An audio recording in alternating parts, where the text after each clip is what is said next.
我们家所有老外都中毒了，只有张大铁没事。是什么帮他躲过了一劫？是他的中国胃。从我公公婆婆来到中国，就向我展示了外国60老翁老妪旺盛的生命力。每天这个蹦的呀，那河北都有震感。哎呀，我哪种这么疼呢？我脑瓜银子都疼。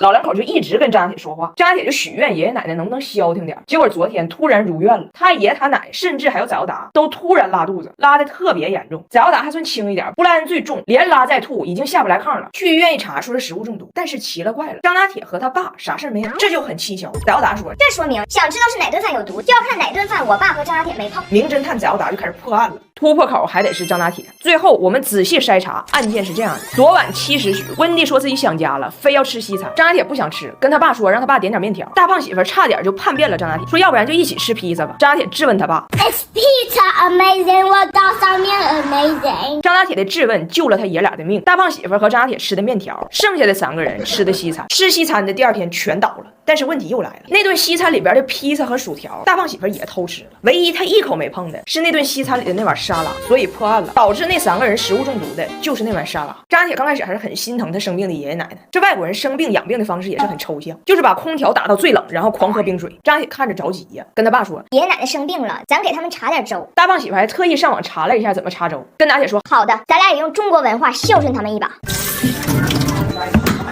Later. Not here. I'm in porridge.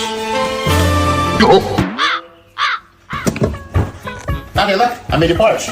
你这是大饼糕吗 What? 哎呦，不干不病，吃了没病。你这大米饭就拔凉的水。为什么我的舅舅有2个嘴？为什么我们要说舅舅？要说舅舅。我也赶紧往家赶，不然走不走的还好，我只关心孩子。当父母的不能全凭运气，还得有好医保、少儿长期医疗给我底气。日常意外小病、常见传染病的门急诊、大病住院、重病特区医疗都涵盖在内，保障超全面。马医保的好医保少儿真不错。没想到爷爷奶奶虽然60多岁了，虽然有病也要空调打到16度，还要狂喝冰水，甚至虽然喝完了大胖媳妇的孟婆汤，但是人命也太硬了。24小时刚过，康复了。张大铁享受了1天的清静，世界又重新聒噪了起来。他们太闹了，哼！我脑瓜仁子也疼。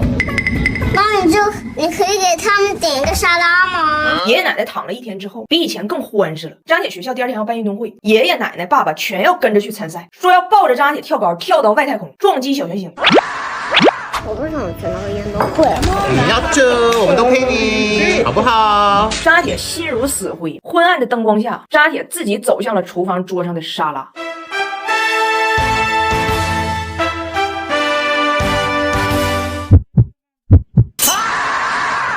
一个混血的东北口音太重，比如张大铁，他可以把他加拿大奶奶的口音带跑偏。张大铁面对奶奶姑姑的到来，一顿东北话输出。虽然温蒂确实是想学中文啊，但是张大铁让温蒂的语言系统跨过普通话，直接进入了东北农村，把温蒂引上不归路的第1个词儿是张大铁最近的口头禅：咱不到。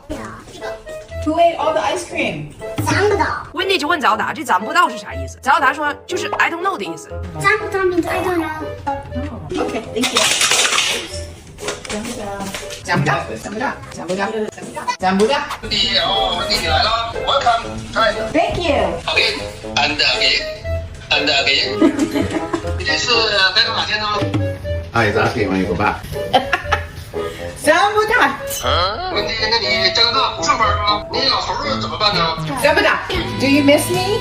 Are you happy if I stay here longer this time? 奶奶问你想他了吗？他如果不走了，你开心吗？老爷。咱不到。然后呢，温蒂来中国第2天，用俺家洗袜子用的增白肥皂把张大铁给搓了。是因为加拿大吧，它没有肥皂这个东西，只有洗澡用的香皂。温蒂看着俺家有这个增白肥皂，就以为中国的香皂更大呢，拿着它就给张大铁搓了个澡，咔咔搓，被大胖媳妇发现了。大胖媳妇跟他妈说：“哎呀妈，你这个行为，往小了说是洗秃噜皮，往大了说是种族歧视啊！你有一个混血的孙子，你嫌他不够白，居然下此狠手给孩子用增白皂漂白，就这个罪名放加拿大，足够你进去蹲15天呢。”温蒂表示非常无辜。讲不到。这个叫手帕，这个叫手帕。手帕，手帕。这个叫椅子，这个叫椅子。椅子，椅子。椅子，说的不对。什么都不对。这老王就讲不到，这不椅子吗？温蒂这英语被东北味给拐走了，审美也被中式征服呢。看上张家铁穿的玲珑屉了，非说自己和龙有缘，也得来一件。 Is this dragon? No， 银龙就是龙。人这是安踏给中国运动员加油出的，现在一人一条龙在那看奥运会呢，一起给健儿加油，画面很震撼。温蒂学东北话还越来越上瘾呢，因为他觉得东北话说起来特别赶劲儿。比如昨天张家铁说他画画画桌子上了，他爸爸会批评他的，所以他求他姐帮他一起把桌上的画咔哧下去。姐，我画桌子上了，我咔哧不掉。温蒂就问早达什么叫咔哧，早达说踏实就是把一个东西彻底清理干净。然后大胖媳妇的亲生父亲不是找着了吗？还给大胖媳妇写了一封长信，说了很多当年的事儿，就是表达跟温蒂之间呢当年有多少误会之类的。然后温蒂本来说他还想看一下那封信，但是等到大胖媳妇真正把信打开给他看的时候呢，温蒂走到电脑前说不看了。我问为啥不看了，早达跑过来偷偷跟我说他说奶奶说，当年用了很长时间才把 Roger 爷爷从记忆中咔哧掉。那宇哥再想起这个人，那当年就白咔哧了。谁呀？咔哧谁呀？拿铁，你听懂了吗？当年让奶奶伤心的那个人，你说奶奶能给他咔哧掉吗？那咱不知道，张拿铁今天第2次去幼儿园面试了，面试的结局把所有人都整懵了。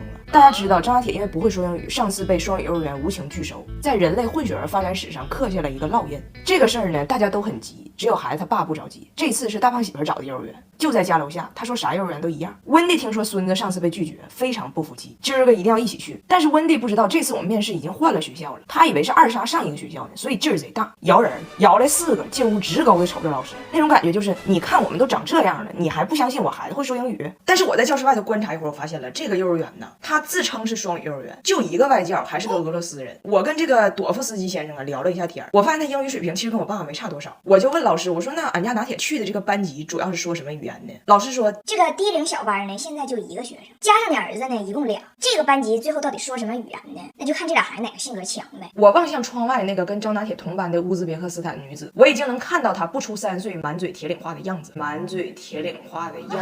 温蒂给拿铁恶补了一整天日常英语啊，临时抱佛脚。早达也一直给拿铁小技巧，告诉他弟弟如果忘词儿了就说 you know yeah， 这俩水词儿就能马虎过去。老师都要进屋了，还在恶补。我在外边看着我都有点心疼了，我得赶紧买点好吃的犒劳一下孩子。平时一给拿铁买啥吃，总被他奶奶无情分享。这次中秋我在抖音商城给他买了谢太太大闸蟹，因为外国人他不会吃螃蟹，还有各种团圆礼一键立减，赶紧左滑进抖音商城或点击评论区送超值好礼。面试环节到了，张拿铁这阵势这排面。